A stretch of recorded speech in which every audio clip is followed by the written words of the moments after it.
Hi, welcome to our channel rapid dreams. నేను మీ కృష్ణ. ఈ ఛానల్ని ఫస్ట్ టైం చూస్తున్నట్లయితే లైక్ చేయండి, షేర్ చేయండి, సబ్స్క్రైబ్ చేసుకోండి. ఇక స్టోరీలోకి వెళ్ళిపోదాం. Love you badly.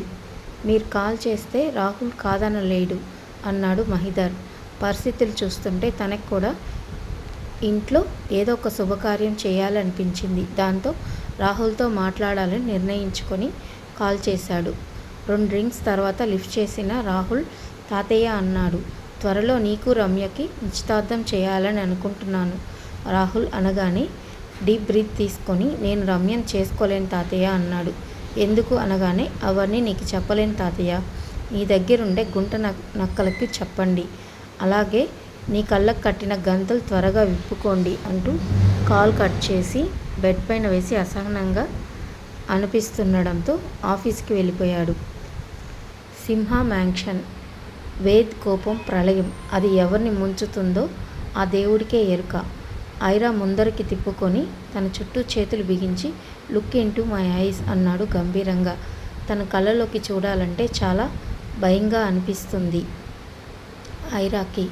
తన నడుము మీద ఉన్న చెయ్యి బిగించి ఐరాను ఇంకా దగ్గరికి లాక్కొని, యు ఆర్ మై ఎవ్రీథింగ్, అర్థమవుతుందా?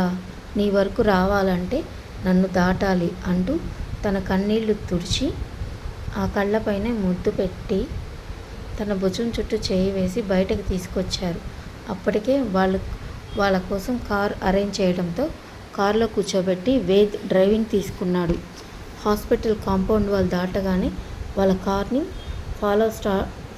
ఫాలో చేయడం స్టార్ట్ చేయగానే వేద్ మెసేజ్ అందింది, కార్ని ఫాలో చేస్తున్నారు అని. ఓకే అని రిప్లై ఇచ్చి కార్ని నేరుగా మ్యాన్షన్లో ఆపాడు. అప్పటికే వేద్ కార్ని ఫాలో చేస్తున్న వేరే కార్ని వేద్ సెక్యూరిటీ లాక్ చేసి పట్టుకున్నారు. వాళ్ళని గూడెంలో పెట్టండి అని వాళ్ళకి మెసేజ్ చేశాడు వేద్. కార్ దిగి మౌనంగా నడుస్తున్న ఐరాని ఒక్కసారిగా 2 చేతులు ఎత్తుకొని వేద్ తలతో ఐరా తలని ఢీకొట్టి నేరుగా కిచెన్లోకి తీసుకొని వెళ్ళాడు. కిచెన్ బ్యానెట్ పైన కూర్చొని పెట్టి నవ్వుతూ అక్కడ వాళ్ళిద్దరి కోసం ఫ్రెష్గా జ్యూస్ చేసి తన నోటి దగ్గర పెట్టాడు. మౌనంగా సిప్ చేసింది. వేద్ కూడా ఫినిష్ చేసి బెడ్రూమ్కి ఎత్తుకొని తీసుకొని వెళ్ళాడు. అతనికి చాలా చిరాగ్గా అనిపించడంతో ఫ్రెష్ అవ్వటానికి వెళ్ళగానే బెడ్ మీద అటు తిరిగి పడుకుంది ఐరా. తన కంట్లో నుంచి కన్నీళ్ళు ఆగటం లేదు. ఏదో అవుతుంది తనకి అని అర్థమవుతుంది. ఒంట్లో నరాలన్నీ లాగటం మొదలుపెట్టాయి. వేద్ వస్తున్న సౌండ్కి గట్టిగా కళ్ళు మూసుకొని పడుకుంది. వేద్ రావటంతో డ్రెస్ పై రావటంతో అటు తిరిగి పడుకున్న ఐరాని తన వైపు తిప్పుకొని నుదుటి మీద ముద్దాడి బిగించి పెట్టిన పెదవుల్ని వేద్ పెదాలతో ఎంగిలి చేశాడు. ఐరా అలాగే చూస్తుంది వేద్కి. ఒక్కసారిగా లేచి నిలబడుతుంది ఐరా. తన కళ్ళు ఎర్రటి నిప్పు కణికెల్లా ఉన్నాయి. అని గట్టిగా అరుస్తూ జుట్టు పీక్కుంటుంది.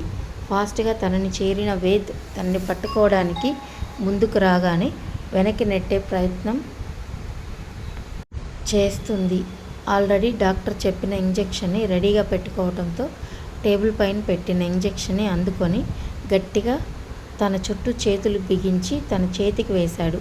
కొంచెం సేపటికి అరుపులు తగ్గి, బావా అంటూ వేద్ మీదకి వాలుతూ, నాకు చచ్చిపోవాలని ఉంది, నాకు ఏదో పిలుస్తుంది బావా, నాకు భయం వేస్తుంది అంటూ ఏడుస్తున్న ఐరాని గట్టిగా హక్ చేసుకొని తన బాహుల్లో బంధించాడు వేద్. పూర్తిగా నిద్రలోకి జారిన ఐరాని జాగ్రత్తగా బెడ్ మీద పడుకోబెట్టి తన పక్కన పడుకున్నాడు వేద్. డాక్టర్ చెప్పింది గుర్తుకు వస్తుంటే అతని పిడికిలు బిగుసుకుంటుంది. అక్షయ్ వసుధతో మాట్లాడిన తర్వాత డాక్టర్ దగ్గరికి వెళ్ళగానే, కొన్ని రిపోర్ట్స్ రేపు వస్తాయి సార్, కొన్ని మటుకు వచ్చాయి, దాని ప్రకారం మీకు చెప్తున్నాను అని. కొద్ది రోజులుగా డ్రగ్స్ తీసుకుంటుంది అనగానే వాట్ అంటూ పెద్దగా అరిచాడు వేద్. డాక్టర్కి కొంచెం భయంగా అనిపించింది. నిజం సార్, ఇంకా కొన్ని రిపోర్ట్స్ రావాలి కదా, దాంట్లో చూసి మీకు పూర్తిగా ఇన్ఫర్మేషన్ ఇస్తాను. అంతవరకు ఆ డ్రగ్స్ వల్ల కొంచెం వియర్డ్గా బిహేవ్ చేస్తుంది. అది అవతల వాళ్ళకి హామ్ చేసినా ఆశ్చర్యపోవాల్సిన అవసరం లేదు. అప్పుడు తనని కంట్రోల్ చేయడానికి ఇంజెక్షన్ మీకు ఉపయోగపడుతుంది. తన సబ్కాన్షియస్ మైండ్లో ఉన్నది ఏంటో కొంచెం చెప్పగలుగుతుంది అన్నాడు డాక్టర్. అది నిజంగా షాకింగ్ విషయం వేద్కి. వసుధతో మాట్లాడిన వెంటనే తనకు అర్థమైపోయింది ఐరాని ఎవరో ట్రాప్ చేశారు అని. అదే ఆలోచిస్తున్న వేద్కి ధీర్ నుంచి కాల్ రావడంతో లిఫ్ట్ చేశాడు. డాక్టర్ ఏమన్నారు అనగానే ధీర్కి డాక్టర్ చెప్పిన విషయం పూర్తిగా చెప్పగానే షాక్ అయ్యాడు. వెంటనే అతని కోపం వచ్చింది. చేసింది ఆడైనా మగైనా ఖచ్చితంగా చావు కన్ఫామ్ బావా. ఇంకొకసారి నా చెల్లెలి వైపు కన్నెత్తి చూడాలన్న ఆలోచన కూడా రాకూడదు వాళ్ళకి అన్నాడు ధీర్. అంటూనే కాల్ కట్ చేశాడు. నీల్ మెసేజ్ చేశాడు వేద్కి. అరగంటలో ఫుటేజ్ మొత్తం వేద్ మొబైల్కి అందింది. మరోసారి నీల్ పనితనానికి గర్వంగా అనిపించింది. సీసీ ఫుటేజ్ని ఓపెన్ చేసి చూస్తున్న వేద్ కళ్ళు ఎర్రబడ్డాయి. ఒక అమ్మాయి మాట్లాడుతూ లైబ్రరీకి వెళ్తున్న ఐరా. లైబ్రరీ లోపల ఫుటేజ్ కూడా ఉండడంతో ఓపెన్ చేసి చూశాడు. వాళ్ళిద్దరు మటుకే తనీగా కూర్చోవటం, తను ప్రసాదం పెడుతుంటే ఐరా దాన్ని అపురూపంగా తినటం కనిపిస్తుంది ఫొటోస్లో. ఆ అమ్మాయి నవ్వుతూ సీసీటీవీ వైపు చూసి ఈవిల్గా నవ్వింది. దానితో వేద్కి అర్థమైంది వాళ్ళు పక్కా ప్లాన్తో చేస్తున్నారు. వీళ్ళ గురించి వేద్ తెలుసుకోగలడు అని ముందే ఊహించారు కనుకనే ఆ అమ్మాయి ఫేస్లో గర్వపు స్మైల్. సెల్ ఆఫ్ చేసి పక్కన పెట్టి నా వేద్కి తిరిగి మెసేజ్ చేశాడు నీల్. ఆ అమ్మాయి అడ్రస్ కూడా ట్రేస్ చేసినట్టు. తను ఆల్రెడీ ఎస్కేప్ అయ్యిందని మెసేజ్ చేశాడు నీల్. ఫోన్ 2 వేళ్ల మధ్య తిప్పుతూ ఆలోచిస్తున్న వేద్ ఫేస్లో ఈవిల్ స్మైల్ వచ్చింది. ఇక అక్షయ్ వసుధ పెదవులపైన ముద్దు అద్దగానే బిగుసుకుపోయింది. కొంచెం సేపు ఉంటే ఏం చేస్తాడో అని మెల్లిగా దూరం జరిగి తన ఐస్ పైన ఎయిర్ బ్లో చేశాడు. నెమ్మదిగా కళ్ళు మూసుకున్న తనకి అతను ఏం చేస్తున్నాడో గుర్తుకు వచ్చి టక్కున కళ్ళు తెరిచి ఫాస్ట్గా తన సీట్లోకి వెళ్ళిపోయింది. కోపం, బాధ సమపాలలో వస్తున్నాయి తనకి. లడ్డు ఏమైంది అన్నాడు అక్షయ్. మీరు నన్ను హాస్టల్ దగ్గర దించండి సార్ అంది వస్తున్న ఏడుపును బిగబట్టి. తన గడ్డం పట్టుకొని తన వైపు తిప్పుకొని ఇప్పుడు ఎందుకు ఈ కన్నీళ్ళు అన్నాడు వాటిని తుడుస్తూ. మీరు ఎంత సీనియర్ అయినా నాతో ఇలా బిహేవ్ చేయొచ్చా అంది. మరోసారి తన ఒడిలోకి లాక్కొని సీనియర్ అయినంత మాత్రాన చేయలేదు లడ్డు, నువ్వంటే ఇష్టం కాబట్టి చేస్తున్నాను. Still I love you.